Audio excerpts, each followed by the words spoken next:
Okay, hello everyone. Welcome to Nagoya Players interview. I'm Shawn Mahler, creative director of Nagoya Players, and the writer and director of our upcoming show, Scenes from a Bad Film. I'm joined today by Emily Bailey. Hi. Emily is an actor in the show. She's playing the character of Devil, which is kind of a life-reflecting art, Hey. reflecting life, one of those things. So today we're going to do a little casual interview discussion. We've had people test read the script, and we've had a few people in our test audiences, and they've made a list of questions that they would like to know the answers to. So I thought today we'd answer a few of those questions and give you a little bit of a primer for the show. So, Emily, do you have the first question? Okay, question for you in your powers as the writer and director of this show. Where did the idea for Scenes from a Bad Film come from? So, it's kind of a saga, but Okay. it actually started last year as we were wrapping up Romeo and Juliet. I typically select the show for the upcoming season before the current show finishes. However, it was a very busy time, and I couldn't select a show according to the normal schedule. So it kind of began as a writer's challenge. I was having a conversation with Anna Valdez Lim, who was the director of Romeo and Juliet, and she's a mentor to me. And she threw down the gauntlet, and she said, why don't you write a script for your actors? Yeah. And of course I said, absolutely not. I have enough work to do. But the idea kind of sunk in. And writing an original script tailored to our group was a really good idea. It would benefit the group in several ways and help us develop skills, expand and challenge ourselves in ways that I think the group needs to do.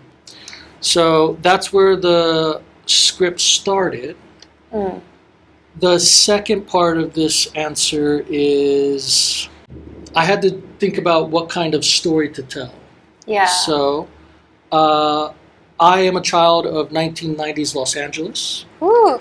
And when I was growing up, at a young age, I was exposed to fringe theater, the avant-garde, the art house theater of LA.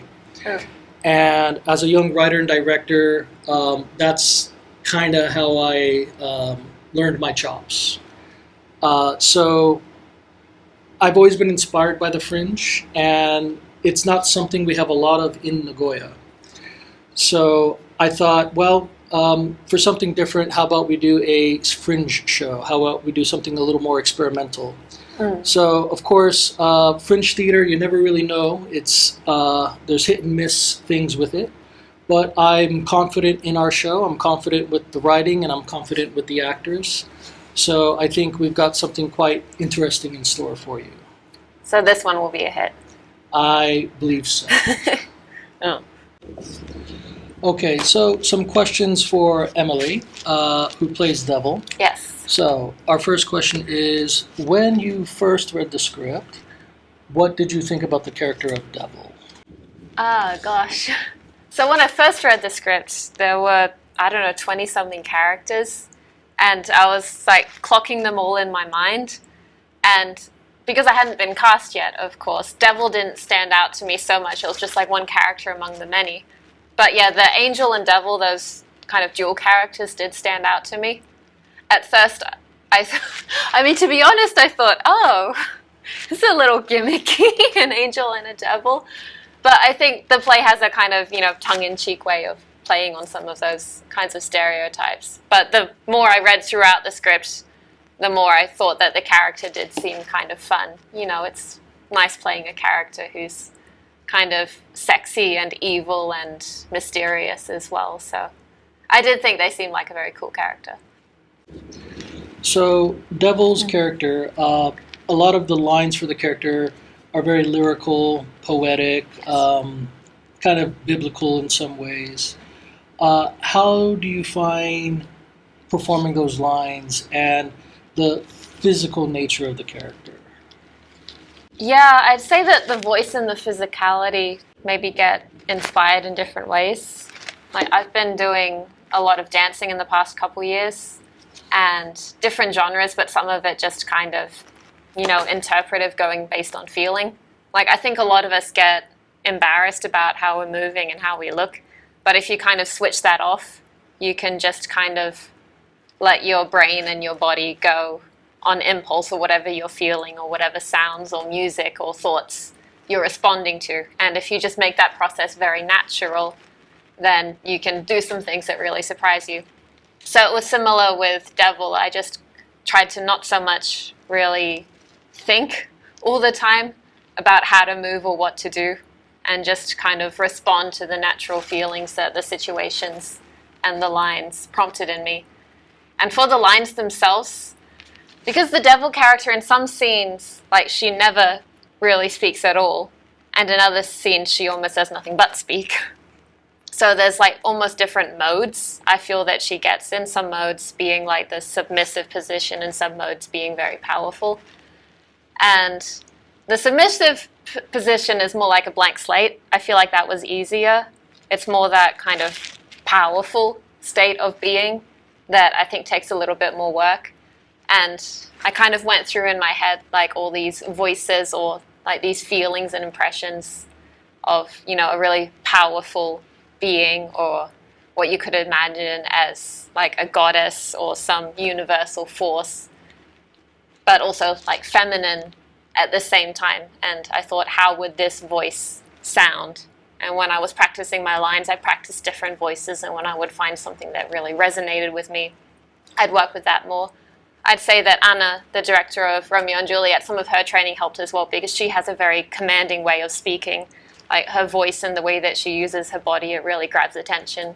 So I used some of that as well in trying to figure out how I could best speak and move during those scenes. Yeah, so I'm glad you brought up Anna, because one of the reasons I was very excited to have Anna do a show with us is because I knew she could offer us the training, how to move and take control of your body, and can take control of your voice. Yeah. And those skills are now being transferred into another show. So I think that's been quite valuable for several of the actors. Definitely. Like, you don't see that many performers who can do that, but like Anna, the authority, the attention that she commands, like she could read the back of a cereal box and still like captivate everybody in the room just by her performance. So I would like to do as much as I can to also bring some of that energy to the show.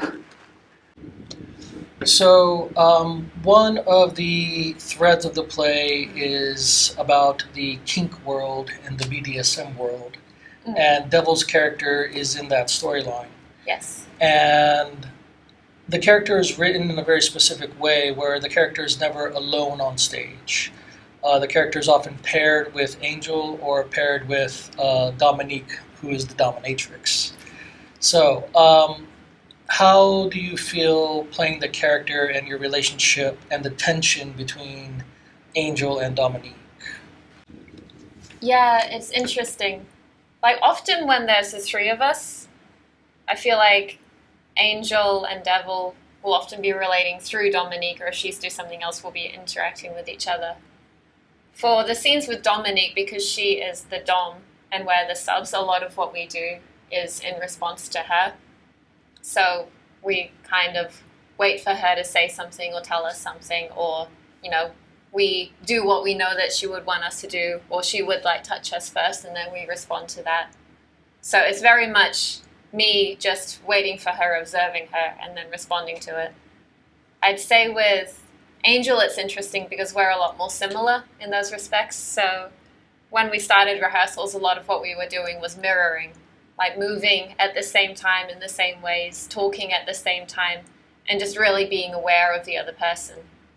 And then slowly, as the rehearsal processes have gone on more, while we're still mirroring each other, we've also been kind of branching out a little bit more, because she's an angel, so she can do more things in line with an angel character, and I'm the devil, so I may be a bit more, mischievous or a bit more evil appearing. No, I'm not evil, I'm nice. We'll let the audience decide. But yeah, so mirroring each other, being like in close connection, but also kind of bringing out those little individualities has been interesting. And it's been also cool because sometimes when we are mirroring each other, like I'm honestly not sure who's starting and who's following and who's copying, especially if you get into just like a kind of flow state where you're not even thinking so much about what you're doing. Maybe you might not notice. So have angel and devil become one? We'd like to give that impression. Maybe by the end of the show weekend, Okay.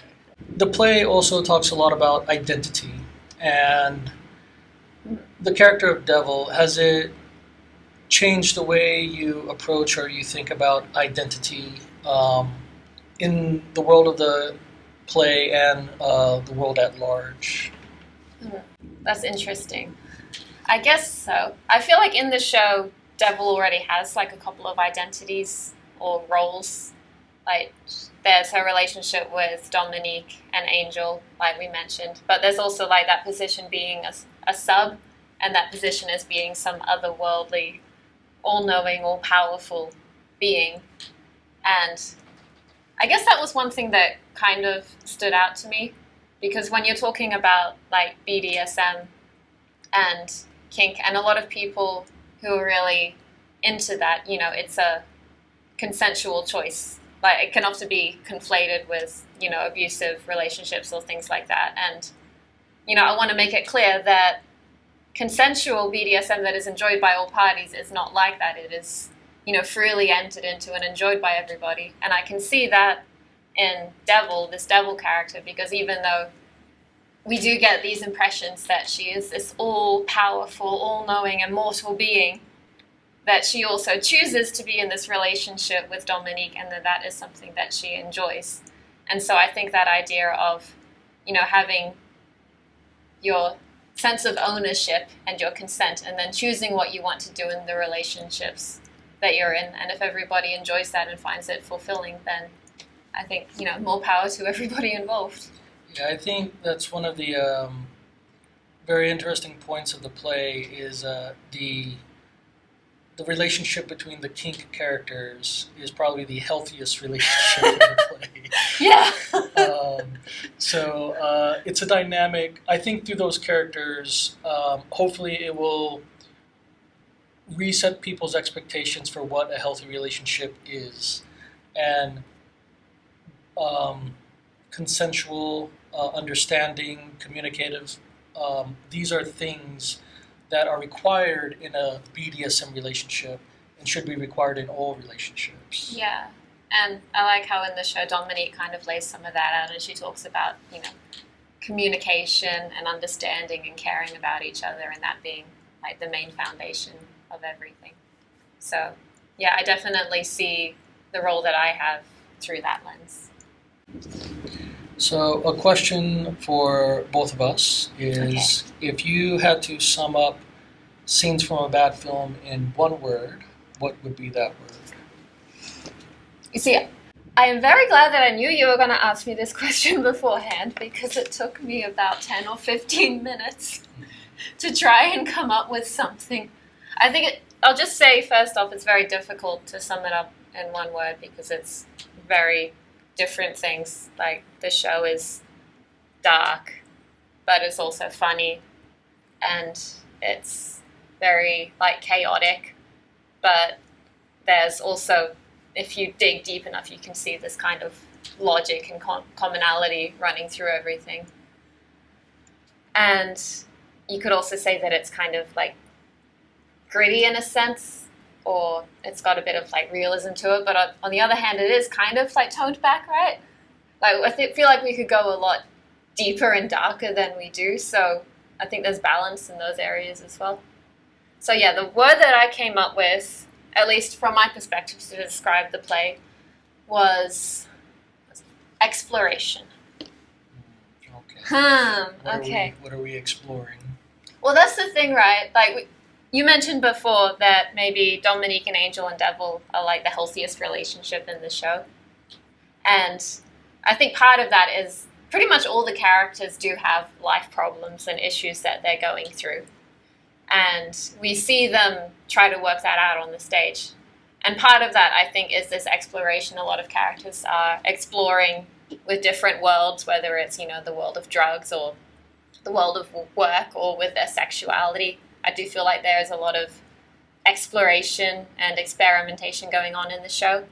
And so while the characters are also working through that, I think the audience as well, probably people will find a lot of things that they can relate to, and probably, hopefully, they will find a lot of things that are new or interesting or that they haven't really thought about or seen firsthand before. So I hope that it can be a very explorative experience for the audience as well to, see the way other people may live or think. But yeah, I hope that people can find the show very thought-provoking and see a lot of interesting things that they may not have seen before. So yeah, that's why I like exploration. So the show does dive into some waters that are quite dark, and we know that. We're going into those waters, we're exploring those waters on purpose, because one of the motivations of writing the show is a lot of the discussion being had in the play is discussion we are afraid to have in our everyday lives. Yeah. So we're having that discussion kind of for you. And you can watch what's happening on the stage, and then hopefully after the show, you can be more comfortable talking about those things and in relation to what you just saw. So in that sense, there is a lot of exploring happening, and hopefully that will open up dialogue and conversation. Yeah, that's true. I think there are many things that people don't really talk about, and it's really refreshing to just be able to see something shown or talked about very frankly. And it can make us uncomfortable, but I think often it's just a relief to have that freedom to, not try to cover things or to not feel like you have to hold back. So hopefully people can have some good thoughts and some good discussions with their friends after the show as well. Okay, so Shawn, now I have some questions for you. Mm-hmm. You ready? Yeah. Yeah? Yeah, go ahead. Okay, so the first one. This show is described as a multi-narrative play, and in your own words, as Doomscroll Theater. So why did you choose that structure? So Doomscroll Theater comes from the actual experience of doom scrolling. So it's a relatively new thing in human behavior, but I'm sure a lot of people have the experience. No! You want to go to bed for the night, you're in bed, you have your smartphone, and you're just scrolling through videos, hundreds of videos, and you're staying up a lot late, longer than you expected.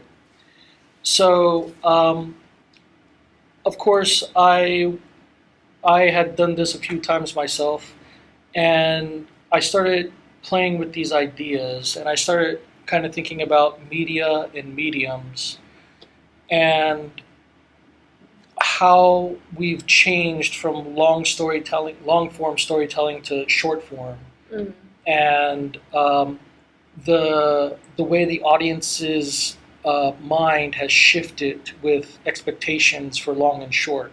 Yeah.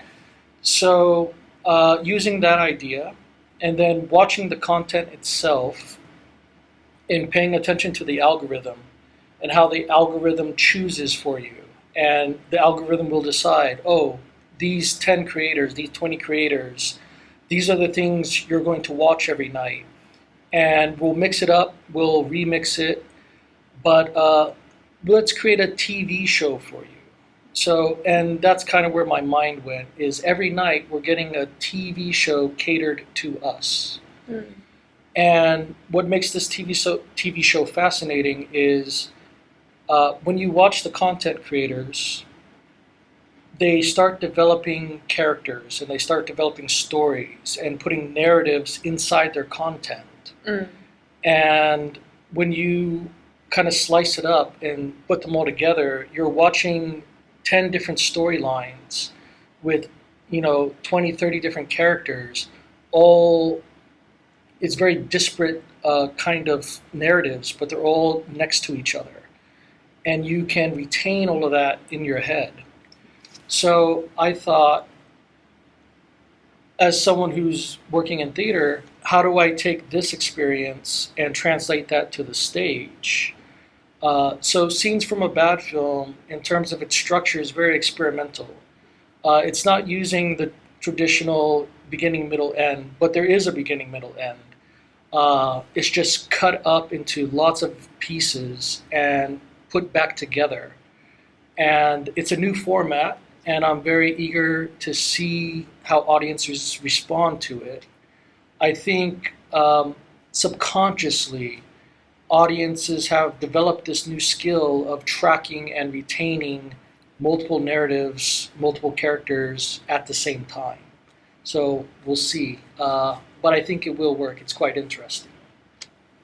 Yeah, it's interesting that we can see so much, like say for example if we're scrolling, and then after like 30 minutes completely forget everything that we saw, but if we see it again, it unlocks all the memories and oh, of course, I remember that part. So yeah, and that's kind of the same effect that's happening in the show. You might watch a scene with two characters and you may not see them again for 20 minutes, but when you do see them again, you immediately remember when you last saw them and what they were doing. And the stories connect very instantly. So that's the experience we're trying to replicate, and I think we've got a show that does it quite well. Yee, fun. Okay, next question. I really want to know this one. So how did you approach casting roles like Devil? So for the role of Devil specifically,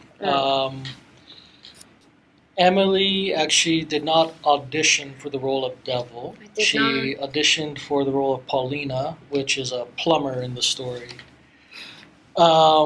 However, when we finished auditions, we found an actor that we knew was good for Paulina, but we didn't have anyone in the role of Devil.